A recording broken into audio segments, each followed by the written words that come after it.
sempurna iman seseorang Muslim sekiranya, kata Nabi, aku tidak ia cintai.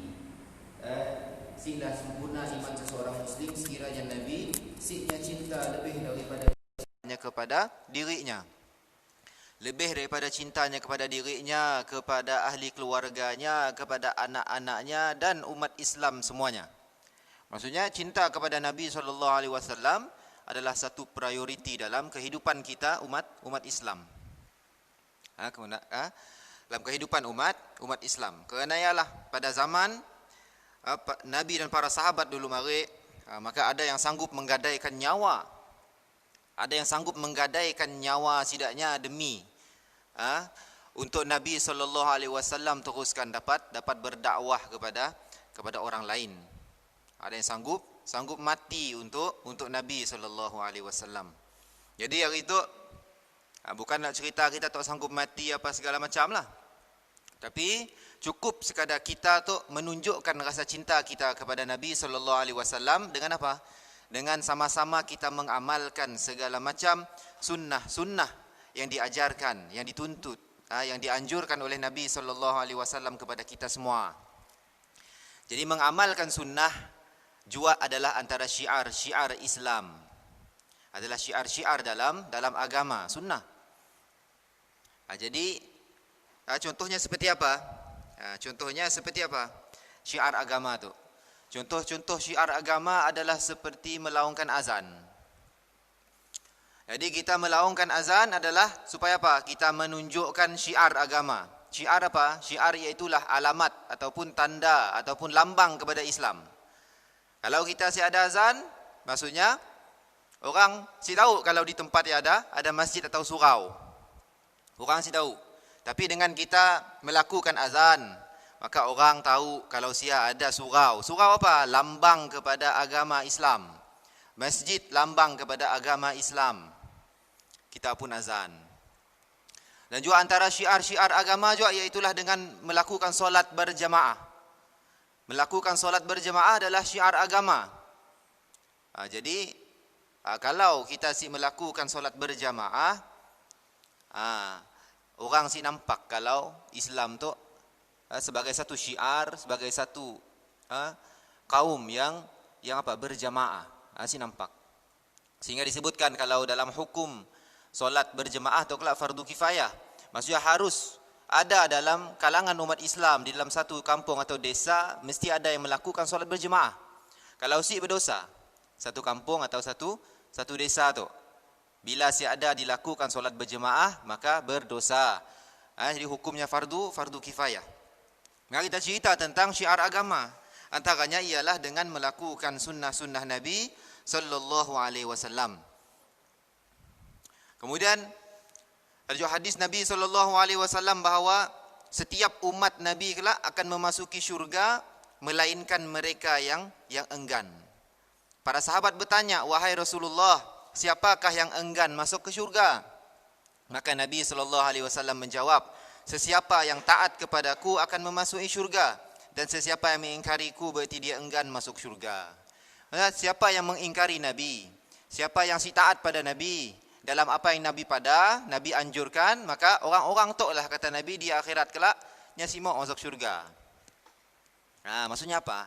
Yang taat pada Nabi pada sunnah-sunnahnya lah. Pada sunnah-sunnah Nabi tu, maka kita raikan sunnah. Solat sunnah. Apa lagi? Sunnah-sunnah yang rare kata kita. Yang rare jarang orang buat.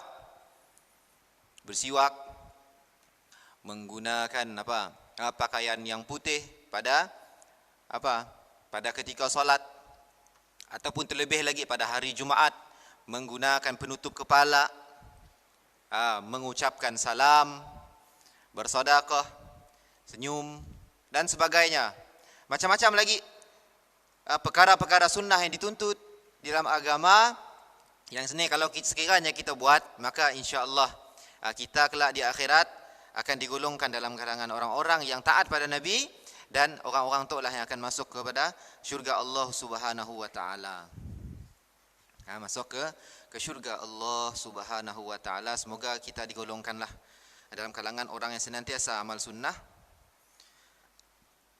Dan juga sunnah tu adalah satu ibadah yang ekstra bagi kita. Kalau kita kata suatu kewajiban, mesti kita buat. Jadi kita buat solat 5 waktu. Kita hormat pada ibu bapa. Kemudian kita laksanakan tanggungjawab yang bersifat wajib. Ya sudah melepaskan kita daripada beban kewajiban. Adapun lebih daripada perkara sunnah tu sebagai satu bonus bagi kita lah.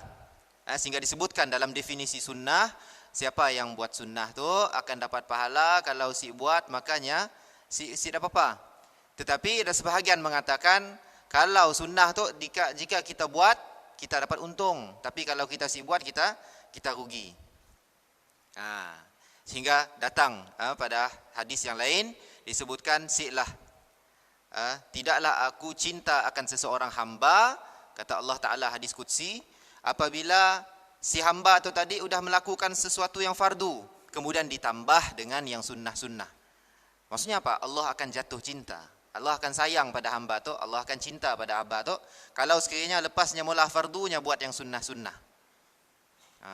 Bukan senang nak gapai cinta Allah. Nak gapai cinta dan redha Allah bukan mudah lah. Kita kena usaha.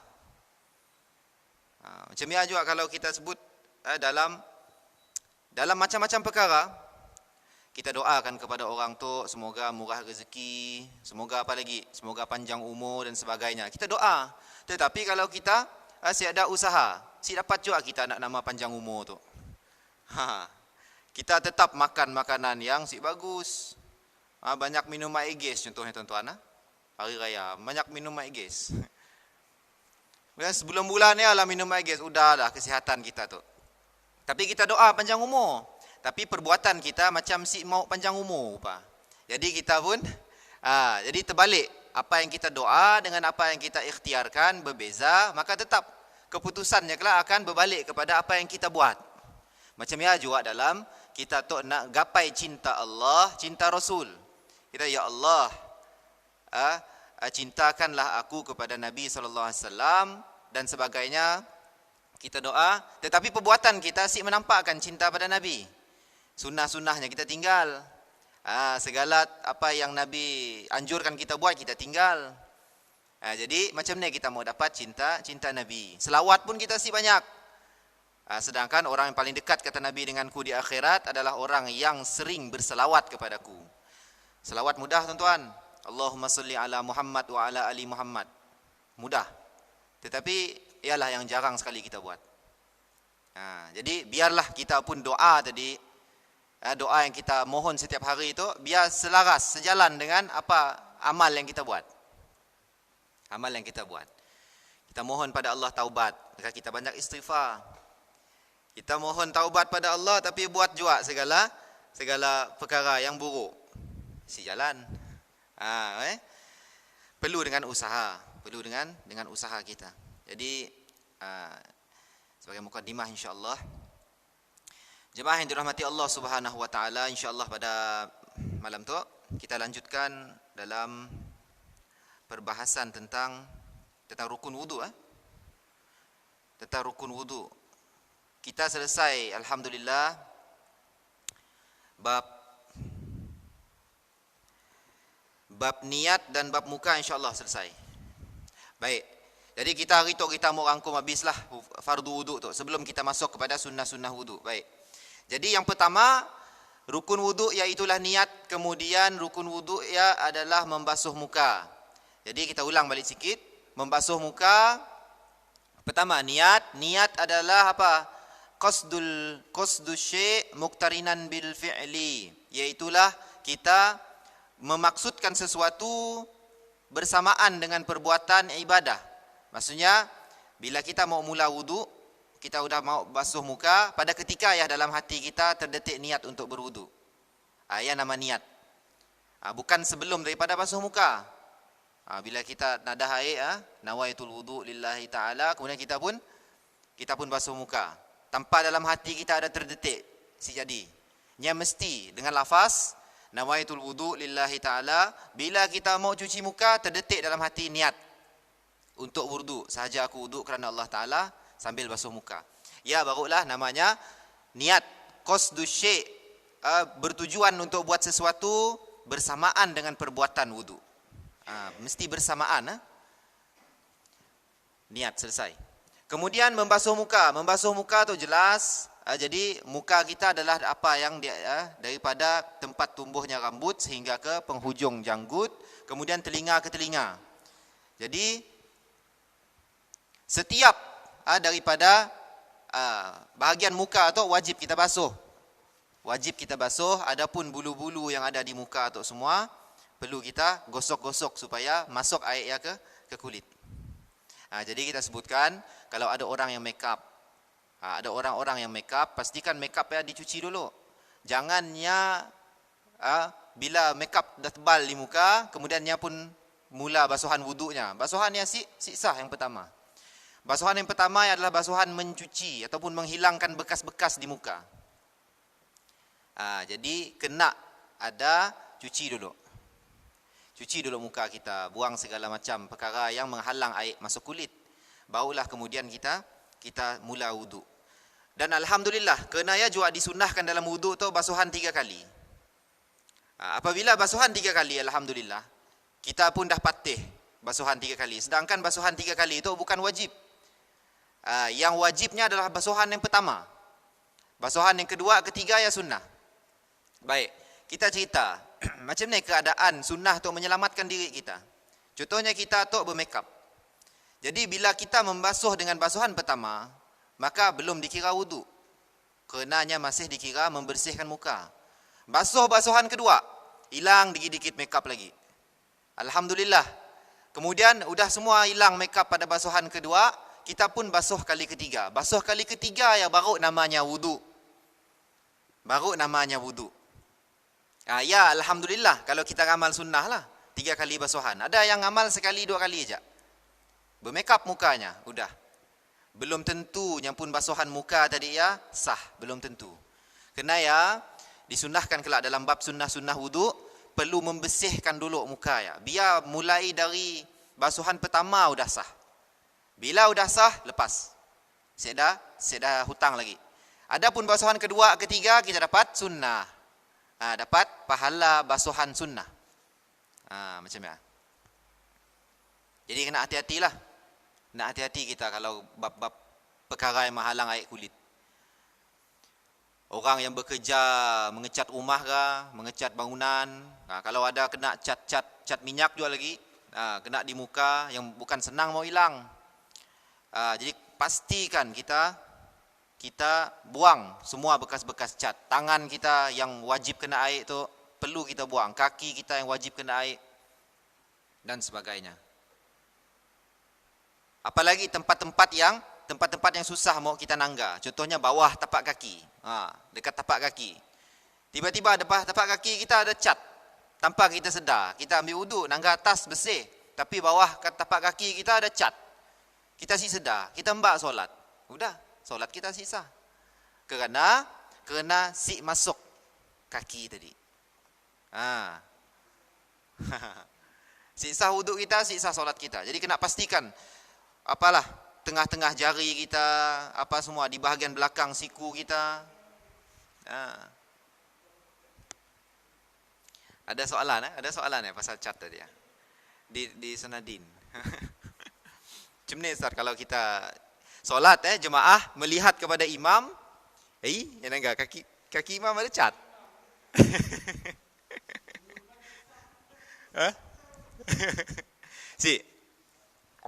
Jadi kalau imam sisah macam ni solat jemaah. Sekira seorang-seorang lah pahalanya. Batal qudwah. Bila batal qudwah kerana batalnya imam batal, jadi kita mengikut imam yang batal. Ni macam tu. Pertama, orang tak tahu kalau debah kaki imam tak ada cat. Nya tahu nya diam. Nya tahu imam batal, ikut juga nya. Maka dari mulanya tahu ya, solat orang tu batal. Orang yang tahu. Tapi orang yang tahu, jemaah-jemaah belakang follow je. Solat sah, tapi dikira satu. Bukan jemaah. Masalahnya makmum yang melihat tu tadi. Buat si tahu. Kena ya kita nangga tempat sujud. Tengah tempat sujud. Ya helah dalam solat lah. Helah dalam solat tu nanggal, jangan nanggal tempat lain. Kalau nanggal tempat lain udah bab biar tadi, bab cat kita nanggal orang. Jadi kaki imam tu ya, macam ni kita tu. Kita pun follow. Imam memang si tahulah. Habis solat baru kita madah imam. Mam, solat kita tadi ya, si sah, ada cat. Imam pun solat baru. Jadi bagi jemaah yang mau solat, solat sekali lah dengan imam macam tu, mau ambil jemaah tadi. Sebab tadi ya seorang-seorang. Tapi yang sebaiknya adalah supaya jangan kita 2-3 kali, pastikan kita tu tadi wuduk ya perfect dulu. Wuduk ya biar perfect. Yalah susahnya. Kalau kita tu si tahu ada bahagian-bahagian yang kena cat. Jadi hati-hati ya. Cemia juga dengan bat muka lah. Pastikan si ada anggota yang terhalang air, masuk air ya.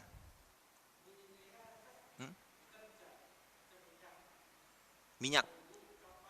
Oh. Minyak pun sama juga menghalang air. Minyak tu menghalang air juga. Oh, minyak. Menghalang air dengan syarat kecuali kalau kita udah wudu baru kita sapu minyak sedal. Tapi kalau kita sebelum kita berwudu sebelum kita ataupun waktu kita berwudu, kita wudu kemudian kita cat. Kita sapu cat. Cat apa tadi? Cat minyak ugut minyak apa? Wudu kita batal mas saya. Kita pun ambil air wudu. Jadi kita kena buang minyaknya dulu. Buang minyaknya dulu segala macam, barulah wudu kita sah. Jadi kalau kita udah wudu, baru kita engkah minyak ya, sedahal. Ya boleh. Si batal wudu.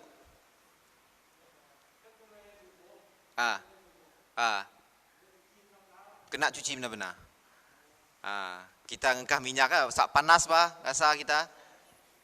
Cuci benar-benar dulu. Kalau lagi ada rasa licin-licin masih ada. Kalau ada licin-licin, kena pasti buang dulu.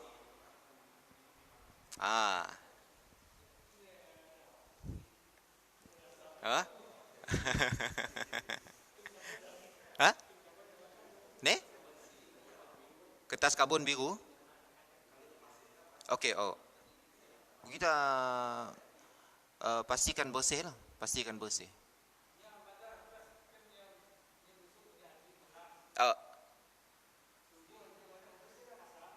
Saya dah rasa yang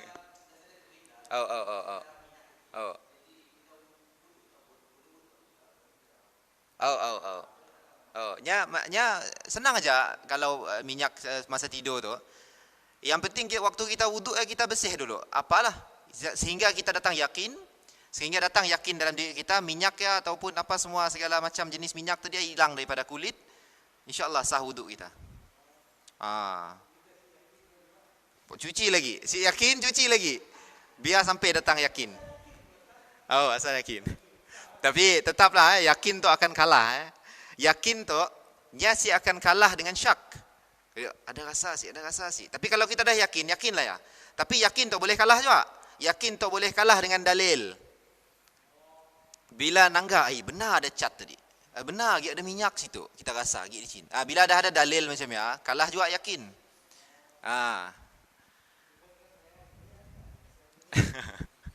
Padahal tadi dah yakin, si dapat juga kena wuduk baru juga. Ya martabat yakinlah kalau kita sentuh tentang martabat yakin tu. Agak was-was kita tu tadi agak was-was. Si dapat mengalahkan yang yakin. Tetapi kalau yakin dia dapat dikalahkan bila ada nampak bukti lah. Jadi hati-hati kita. Yang menyebabkan wuduk sisah menyebabkan solat sisah. Baik. Jadi yang kedua, bab membasuh muka. Kemudian basuh muka tu juga wajib kita basuh lebih daripada had muka. Biar atas sedikit daripada tempat tumbuh rambut, tepi sedikit daripada kawasan telinga, kemudian di bawah lagi daripada janggut. Biarnya lebih. Satu benda wajib. Baik. Kemudian orang yang berjanggut tebal. Orang yang berjanggut tebal cukupnya membasuh di bahagian luar janggut. Tapi bagi yang janggut nipis macam kita-kita tu lah, janggut nipis. Janggut nipis, apa kiraan janggut nipis? Bila kita perhati dekat-dekat, lagi ada nampak kulit-kulit tengah-tengah janggut. Maksudnya nipis lah ya. Yang si nipis ya maksudnya memang dah si nampak kulit dah. Hitam habis. Ya tebal lah. Jadi yang tebal, si perlu kita nyela-nyela. Janggut kita si perlu. Cukup yang di luar aja. Kerana janggut yang tebal samalah posisi janggut tu tadi macam kulit. Ya istimewanya orang-orang yang berjanggut tebal lah. Si perlunya basuh janggutnya. Kita tu perlu basuh. Perlu di sela-sela. Lagipun kelak dalam bab sunnah wudu, sela-sela janggutnya pun adalah sunnah. Supaya lebih yakin kita akan kena air kulitnya. Okey. Kemudian kita teruskan. Yang ketiga ialah ghuslul yadain ma'al mirfaqain. Membasuh dua tangan sehingga ke siku. Kiri dan kanan. Jadi kiri dan kanan wajib kita basuh daripada awal jari itu sehingga ke siku. Macam you ajak konsep tangan pada muka tadi basuh lebih dikit. Lebih daripada had siku. Maksudnya atas bahagian, tulang bahagian atas lah. Lebih sikit daripada siku, biarlah kita timbul yakin kalau setiap anggota kita tu udah dibasuh. Macam ya juga kita kena pastikan si ada benda yang menghalang daripada kena air tangan tu tadi. Pastikan si ada. Minyak, cat, apa lagi? Dan sebagainya. Jadi kita jangan ambil ringan lah. Pastikan si ada.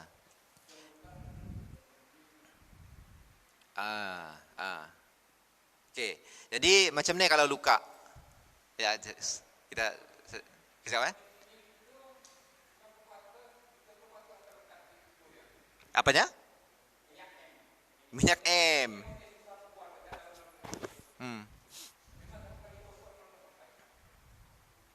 Gosok.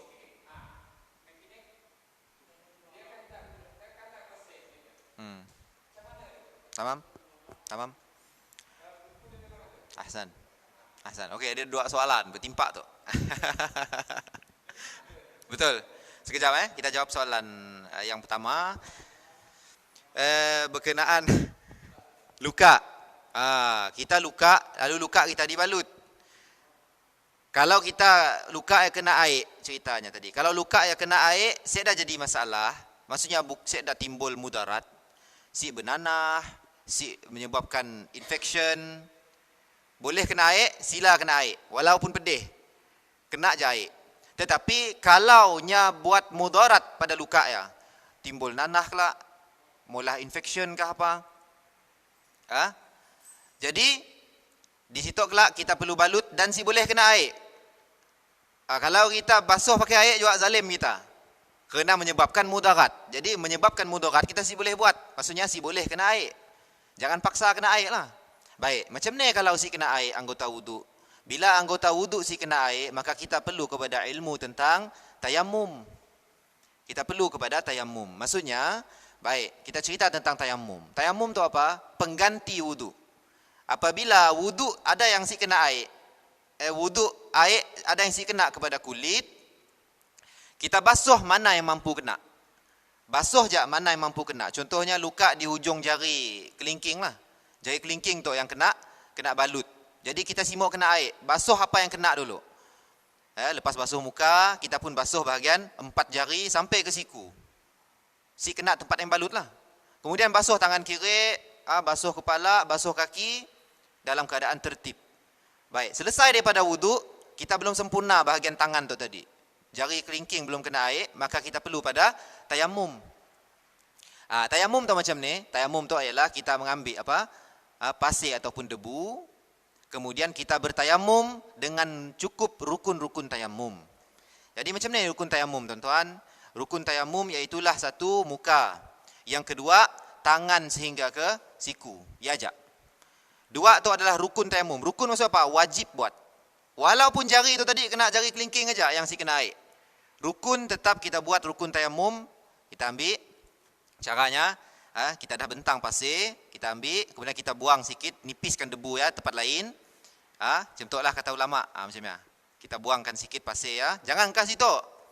Sitok kelak jadi apa? Pasir jadi apa? Pasir yang mustakmal. Jangan kita, jangan kita buang tempat yang sama, buang tempat lain. Baik, kemudian kita pun basuh muka. Sambil-sambil kita basuh muka, kita kena yakinlah semua tempat ya, biar kena. Diperkirakanlah, diperkirakan kena. Baik, kemudian selesai muka, kita pun ambil lagi pasir, buang lagi, kita basuh tangan kita. Pakai pasir tadi, basuh, kemudian selesai sekali jalan. Kemudian ambil lagi untuk sebelah kanan. Selesai. Barulah dapat tayamum satu tu tadi menggantikan yang si kena tu tadi. Baru nama wuduk kita selesai. Ya tayamum. Ni? Mesti bertayamum. Mesti bertayamum. Tayamum tu pengganti wuduk. Ataupun istilah selain luka yang dibalut, mungkin ada pakai simen. Macam ni juga. Simen. Jadi kita basuh setakat yang mampu dibasuh oleh air. Kalau si mampu, si ada hal. Ujung wuduk kelak kita akan pakai pasir atau debu. Tapi jangan dalam keadaan basah lah kita tayamum. Pastikan kita kering dulu lah. Pastikan kering dulu tayamum kita ya. Wuduk kita.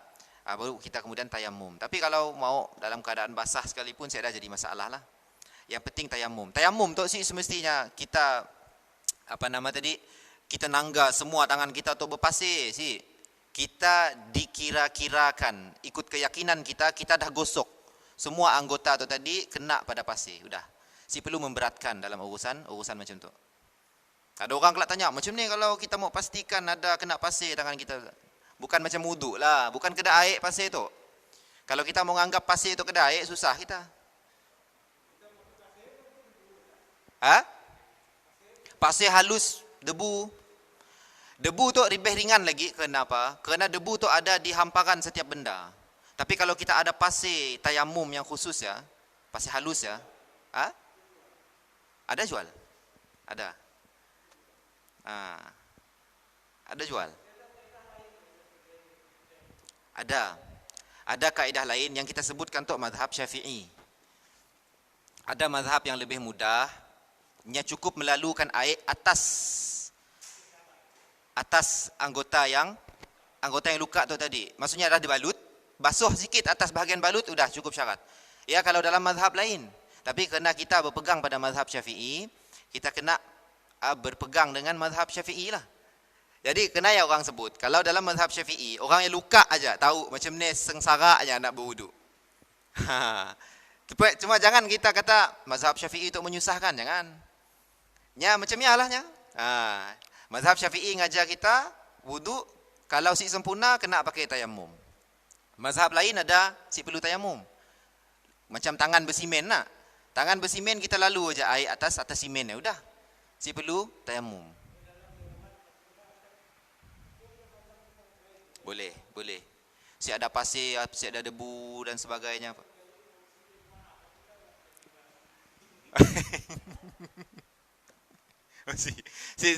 Dalam hal wudu, dalam hal sempurna wudu, jangan kita fikir hal jemaah dulu lah. Penting wudu kita sempurna dulu. Yang penting wudu kita sempurna ikut mazhab Syafi'i. Jemaah ya tergantung keadaan kita lah. Kalau sempat alhamdulillah kita, kalau sempat. Berbeza hal dengan orang yang luka. Orang yang luka tu nya memang sempat jemaah ceritanya, tapi nya lambat-lambat wudu. Ya lain ceritalah. Nya mesti ambil yang wajib aja. Jangan ambil yang sunnah supaya nya dapat jemaah. Tapi kalau kita luka-luka tu ialah yang luka ataupun yang pernah mengalami yang tayamum tu aja yang tahu macam ni susahnya dalam mazhab kita. Ada sedikit susah lah berbanding mazhab lain. Kena jaga kesihatan lah tuan-tuan. Jangan ada luka-luka tu semua susah kelak. Wah, ada orang kata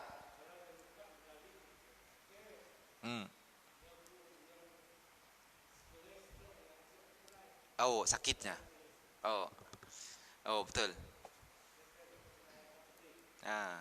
Betul. Oh. Jadi jangan kita kena air, jangan paksa kena air kerana mudarat. Zalim kita pada diri kita, dosa kita. Kita pun sukatilah. Tangan kita pun mau kena air, berdosa kita. Kita zalim. Jangan zalim kepada diri lah. Walaupun nama tadi air wuduk tu air yang berkah dan sebagainya, atas apa alasan agama sekalipun lah, jangan zalim pada diri kita. Kita puasa sampai kita memudaratkan diri kita, puasa sunnah, puasa sampai memudaratkan diri kita, dosa kita. Jangan memudaratkan diri. Allah larang. Ada yang menyebutkan dalam hal tayamum tu tadi, cukup kita menyapukan pasir pada tempat yang kena air. Dia salah. Salah. Orang yang menyebutkan macam tu, maksudnya nyasi faham rukun tayamum. Sedangkan rukun tayamum, kecikkah yang kena air, besarkah yang kena air tadi, tetap dua. Muka dan tangan sehingga siku kiri kanan. Jadi bukanlah kalau jari itu tadi yang kena air, jari je lah kita sapu pasir. Juga salah ya? Si betul. Jadi kita kena pastikanlah. Kita kena pastikan perkara tu, tayamum kita betul, insya-Allah wuduk kita sempurna, boleh tak? Soalan yang kedua, berkenaan dengan orang tu dia bekerja sebagai mekanik. Kemudian dekat bahagian kukunya, di ujung-ujung jari tu lah, minyak bila mau cuci-cuci susah nak buang, masih ada bekasnya apa semua, dan kita yakini benda tu kelak akan menghalang air wuduk. Kita sudah cuci-cuci, sudah hilang-hilang juga. Benda yang sama disebutkan dalam kitab, orang yang bekerja kuat, contohnya seperti apa? Seperti ngecat tadi. Kerjanya siang malam ngecat rumah aja. Siang malam ngecat rumah aja. Macam ni yang mau memastikan kalau semua anggotanya tu tadi pasti bersih daripada cat. Susah, berat benda tu. Sama juga dengan mekanik lah. Hidupnya bermain dengan minyak setiap hari. Minyak yang susah mau hilang. Jadi kita sampai pada satu tahap, kita dapat nak memastikan keseluruhan anggota kita tu diyakini kena air. Akan sampai satu tahap bagi khusus, bagi orang-orang yang bekerja berat macam tu lah. Mekanik, tukang cat, orang yang kerja kebun contohnya. Kuku kotor, kita dapat nak pastikan 100%, maka di situ dimaafkan bagi orang-orang yang bekerja keras. Ada maafnya. Lepas kita berusaha lah, udah cuci bersih, semua hilang wuduk. Daripada kita mau tunggunya bersih, solat-solat kita. Jadi kita diperkirakan kita udah usaha, kemudian dimaafkan bagi orang yang kerja keras macam tu lah. Untuk orang yang kerja keras. Tapi kalau kita kerja keras macam tu, bukan mekanik kita, bukan tukang cat, bukan pekebun, bukan apa semua, kita kena pastikan dengan yakin kalau anggota kita bersih. Ya, ada dimaafkan sampai pada satu tahap lah. Dimaafkan. Kalau kita nak paksa juga bersih, si dapat. Bersih habis waktu solat. Si dapat. Ya. Berkenaan dengan yang menghalang air daripada kulit lah. Kita kena pastikan bersih. Pastikan bersih ya. Baik.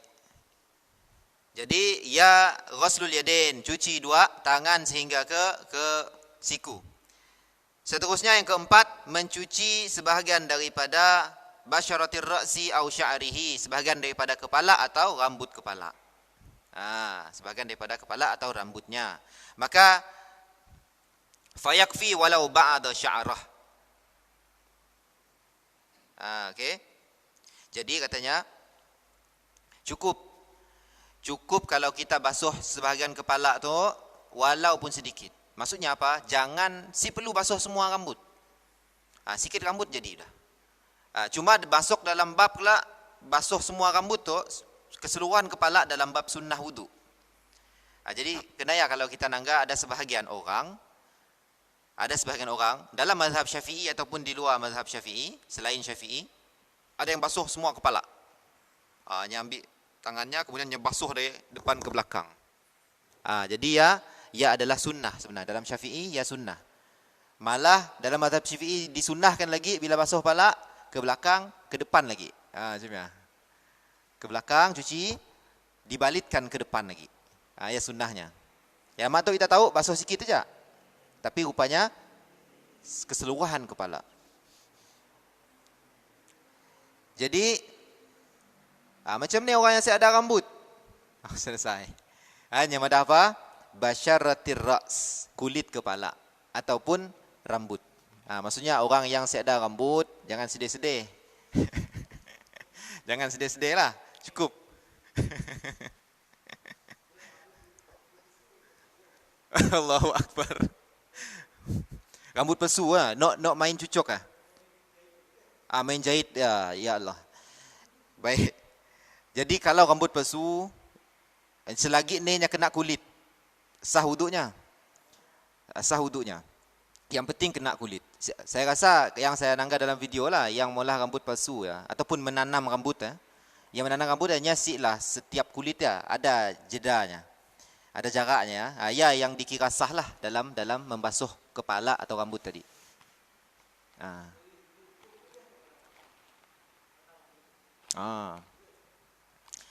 Baik. Menanam rambut pertama sekali yang nanam rambut benar ke? Kalau rambut dari situ rambut ambil dari belakang.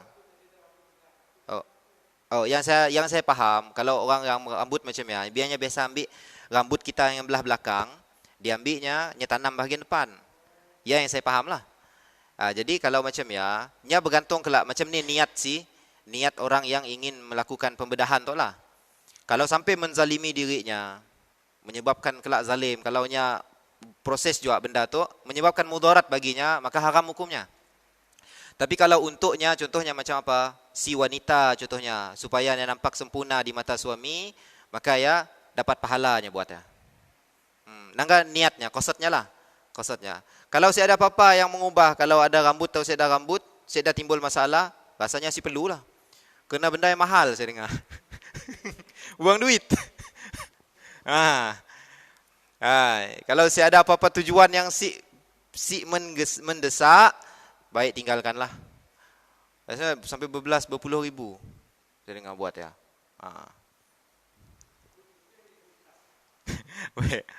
Ya dalam bab apa? Mewarna rambut. Kalau mewarna rambut saya dah jadi masalah. Warna rambut. Kelak kita sentuh hukum. Mewarna rambut. Mewarna rambut bagi lelaki, hukumnya yang pertama, kalau saya ada tujuan, haram. Tapi kalau ada tujuan, contohnya macam apa? Hal perang. Contohnya pada zaman Nabi ya, orang berperang. Ada yang rambut putih, tapi nyamuk menghitamkan rambutnya supaya nampak muda di mata orang kafir. Orang kafir pun takut. Maka pada ketika yang menghitamkan rambut ya, dibolehkan bagi lelaki. Lelaki tu ada susah sikit nak ngala rambut. Ada susah sikit.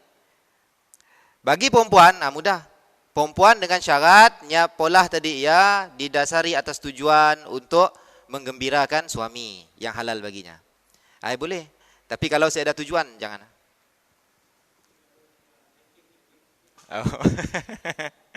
Jadi ada anak-anak muda yang ngala rambut ikut-ikut rambut orang-orang barat. Macam-macam color di polanya. Haram Haram, saya ada tujuan. Hanya sekadar berfashion masih boleh.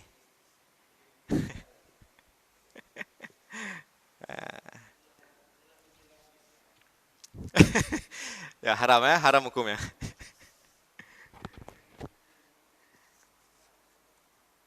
Okey. Kemudian yang terakhir, anggota terakhir iaitulah membasuh dua kaki sehingga ke buku lali.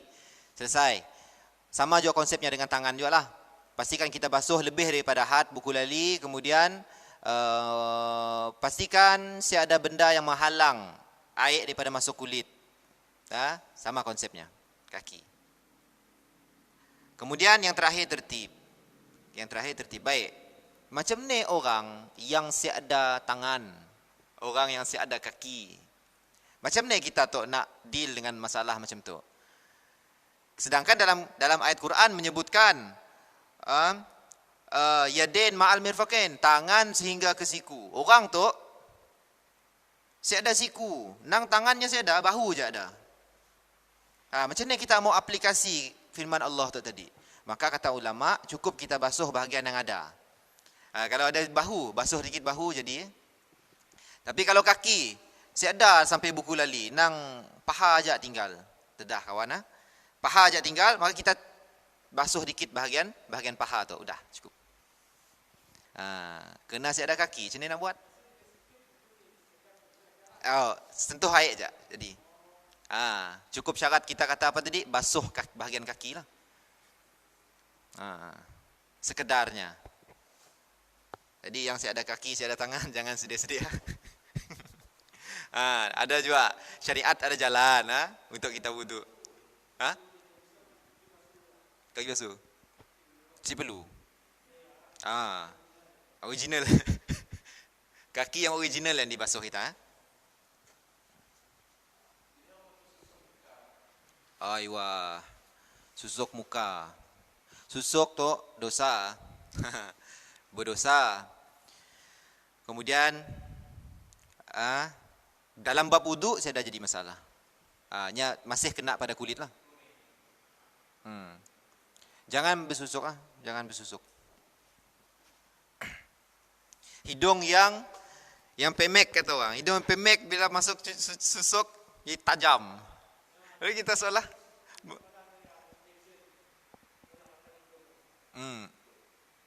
ya sampai ke tahap kita tu mengubah ciptaan yang Allah dah bagi pada kita tu kita ubah tanpa sebab yang kuat. Jadi berdosa lah. Berdosa. Si perlu. Lain cerita kalau kita tu hidung dah putus kena perang. Macam zaman Nabi, ada sahabat hidung putus bila perang. Nya masuk apa? Nya mula hidung dari emas. Tuan-tuan, nya mula hidung dari emas. Boleh.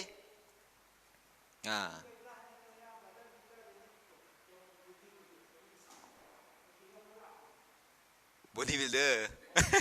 Wallahualam. Asyik. Ya asyik sampai mengubah ciptaan lah. Saya ada. Yang mengubah ciptaan tu tadi macam ni kita nama dah. Mengubah ciptaan, macam kita sebut tadi lah. Yang udah sempurna dah. Udah sempurna tapi kemudian kita tukar. Sampai apalagi menjalani proses-proses yang sulit. Sampai mengakibatkan mudarat dan sebagainya ya. Yang boleh menyebab mudarat pada yang bodybuilder tu tadi yang saya faham. Yang pakai tu lah. Apa nama dia? Steroid. Yang boleh memudaratkan. Tapi selain daripada steroid, kalau si memudaratkan, saya dah jadi masalah lah. Yang steroid ya bang bahaya. Tang besar semacam aja. Baik, ya selesai kita rukun-rukun wudu. Selesai rukun-rukun wudu. Kecuali satu masalah dalam bab tertib tuan-tuan. Jadi apa yang ditanya? Ada satu masalah tertib tu si perlu kita. Ada satu masalah. Kalau kita wudu biasa tertib perlu, tapi ada satu hal, keadaan, masalah si perlu pada tertib. Masalah apa? Iaitulah pada ketika kita berendam dalam kolam, berendam dalam sungai, berendam dalam laut. Jadi kita si perlu pada tertib. Sedangkan tertib wajib.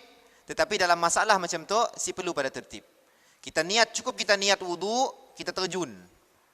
Tunggulah dalam berapa minit, mungkin berapa saat lah, 15 saat, 20 saat kita berendam, kemudian kita naik daripada kolam ataupun sungai ataupun air laut tadi, udah dikira berwuduk kita.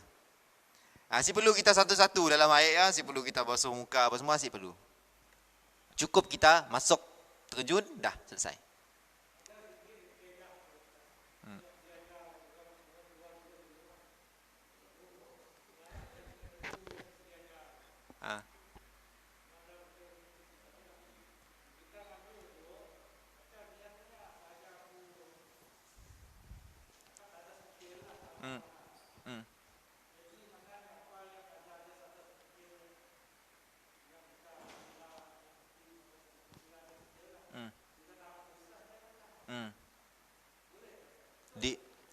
Di waktu kita tenggelam ya.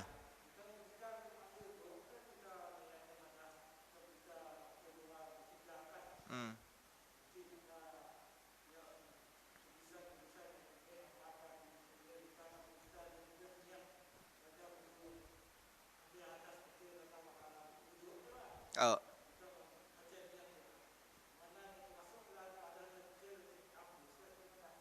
yang di pakaian, yang ada di pakaian kah? Oh, anggota kita.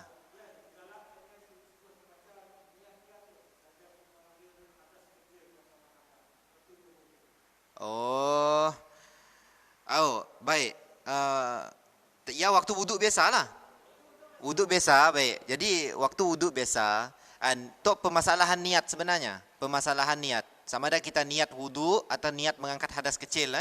Mengangkat hadas kecil, maka dua-dua tu dikira mengangkat hadas kecil. Bukan hanya kalau nawaitu raf'al hadasil asghar, lillahi ta'ala aja yang terangkat hadas-hadas lain yang ada di anggota. Tetapi niat wuduk pun dah terangkat sudah. Ah.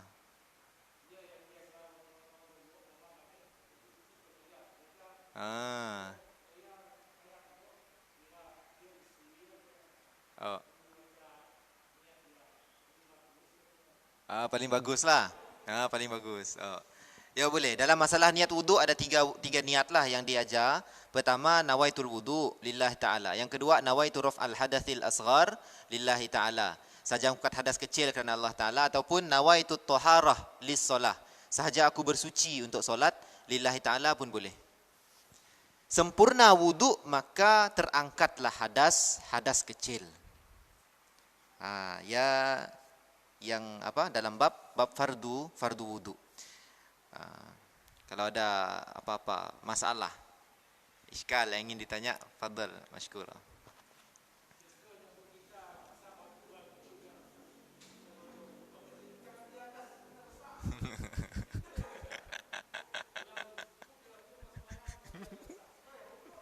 Oh. Oh. Kita ragu-ragu dalam hal wuduk lah.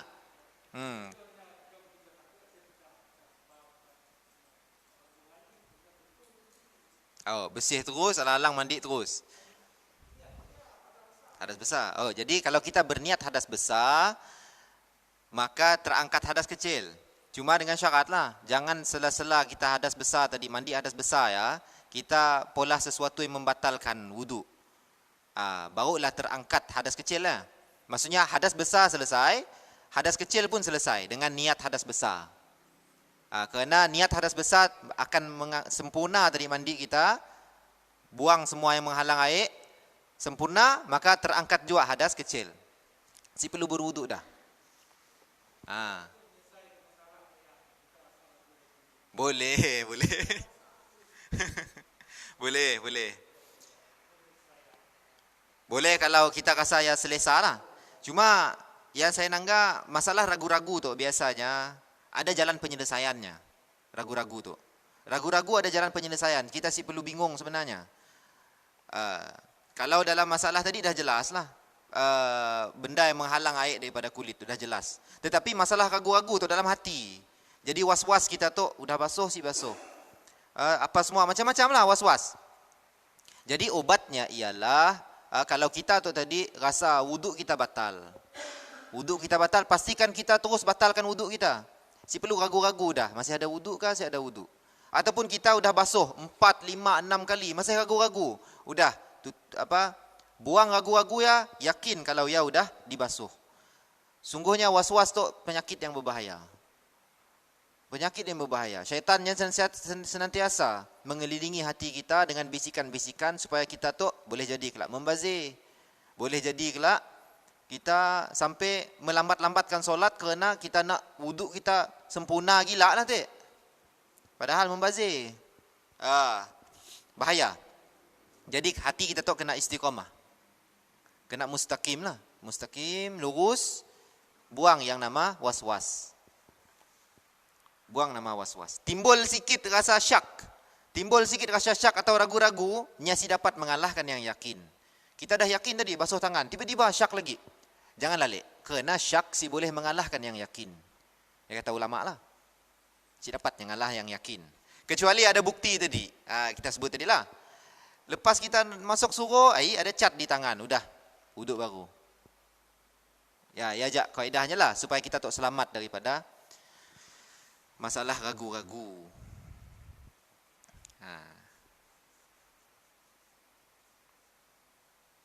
Masih banyak dalam kalangan umat Islam yang wudunya main sebarang. Yang itu perlu kita perhatikan, jemaah sekalian.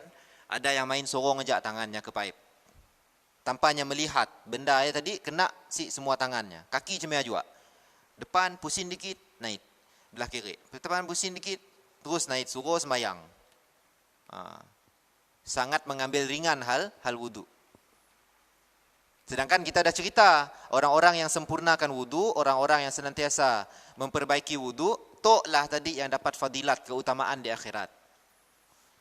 Sah dengan sempurna dua perkara berbeza. Sah tu sah-sah aja. Ambil 4 basuhan sah. Tetapi kalau kita mau sempurna, kita basuh semua anggota wudu yang ada, telinga, kumu-kumu, masuk air hidung, keluar air hidung dan sebagainya. Ya nama sempurna wudu. Dua-dua tu selamatlah. Tapi kalau sah, tu yang bahaya tu.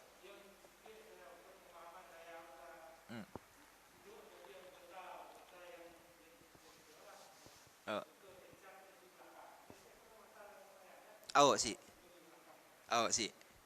Yes. Jadi kalau cat kena pada anggota bukan anggota wudu, ataupun kena anggota yang sunnah, saya ada hal.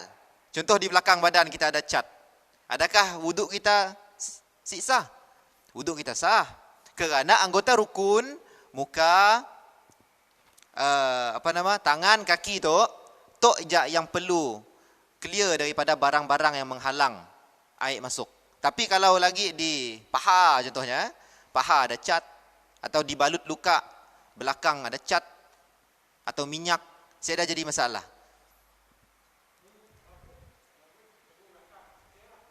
Belakang ada cat. Oh, saya ada hal, saya dah jadi masalah.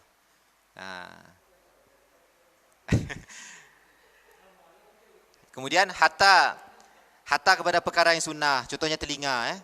Contohnya telinga kita ada benda yang menghalang air. Cat contohnya. Kita malas nak hilangkan cat tu tadi, kita pun basuh aja. Saya dah jadi masalah sampai membatalkan wuduk kerana basuhan pada telinga ia adalah basuhan sunnah aja. Udah basuhan rukun semua dah basuh, udah ya. Tapi kalau kita mau sempurna wudu, pastikan semua anggota wudu hilang benda yang menghalang. Ya, yang sempurna. Si lama buang kita enggak basuh dikit apa semua. Kecuali orang yang kerja keras tadilah, ya yang agak susah. Dimaafkan kalau dalam syarak dimaafkan orang macam tu. Mekanik, tukang cat, pekebun tu dimaafkan dengan syarat usahalah. Jangan cat penuh tangan tu hitam, ambil wuduk macam biasa. Sah. Nya mesti dengan syarat usaha buang. Jangan usaha buang. Ya nama mempermudahkan hal wuduk. Boleh juga. Jadi kita kena seimbang. Jangan juga mempermudah, jangan juga kita mempersulit. Dalam hal mandi contohnya, saya cerita hal mandi wajib. Ada yang mempersulit hal mandi wajib. 2-3 jam dalam mandi. Oh, mesti. Boleh ada apa yang menghalang. Ya mandi wajib. Tapi berbeza dengan wudu. Wudu ada anggota khusus. Mandi wajib satu badan.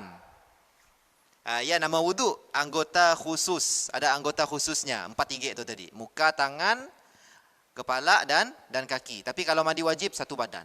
Jangan kita mempersulitlah ceritanya. Wudu jangan kita mempersulit. Macam orang mandi dekat wudu ya. Macam orang mandi rupanya. Ataupun orang yang mandi berjam-jam. Kenapa was-was dan sebagainya tu. Si perlu sampai macam ya. Kita mohon pada Allah Ta'ala semoga terhindar daripada penyakit was-was.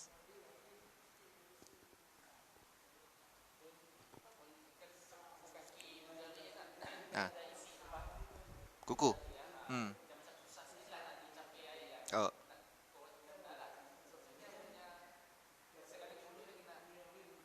Jadi kita perkirakanlah. Kita bersihkan pertama sekali sebelum kita berwudu, kita bersihkan dulu segala anggota daripada nama najis lah. Di bahagian anggota lah. Mau dari tangan, kemudian apa lagi yang ada di bawah kuku semua kita bersihkan sekadarnya. Yakin kita Apabila benda tu si menghalang daripada masuk air, maka sah wuduk kita. Saya dah jadi masalah ya. Saya dah jadi masalah. Ada juga yang pernah ditanya, macam ni orang yang menyiang ikan. Kemudian kulit ikan, sisik ikan tu tadi melekat di bahagian badan, kuku ataupun dan lain sebagainya, tu perlu dibersihkan juga. Perlu dibersihkan. Kerana dalam hal wudu, anggotanya adalah daripada tangan sehingga ke buku lali. Adapun jadi persoalan timbul, kuku tu bukan kulit. Mana kata apa? Kalau kita sentuh wanita yang bukan mahram pakai kuku, si batal wudu kita. Kenapa? Kerana kuku bukan kulit. Tetapi dalam hal wudu, semua anggota yang disebut daripada tangan sehingga ke siku perlu dibasuh. Dalam hal kemahraman, dalam hal perbatalan wudu tu tadi, membatalkan wudu, kuku tu memang si batal wudu kerana bukan kulit. Tetapi adakah bila bukan kulit kuku tu tadi kita si basuh bila wudu? Si kena basuh juga. Kenanya daripada tangan sehingga ke siku. Ya perlu kita bezakanlah hal mahram dengan hal wudu. Perlu kita bezakan.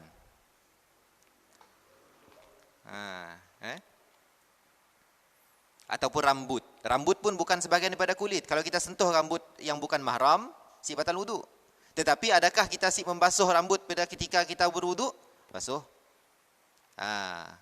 Kulit kepala ataupun rambut kepala. Basuh. Perlu basuh. Okey je.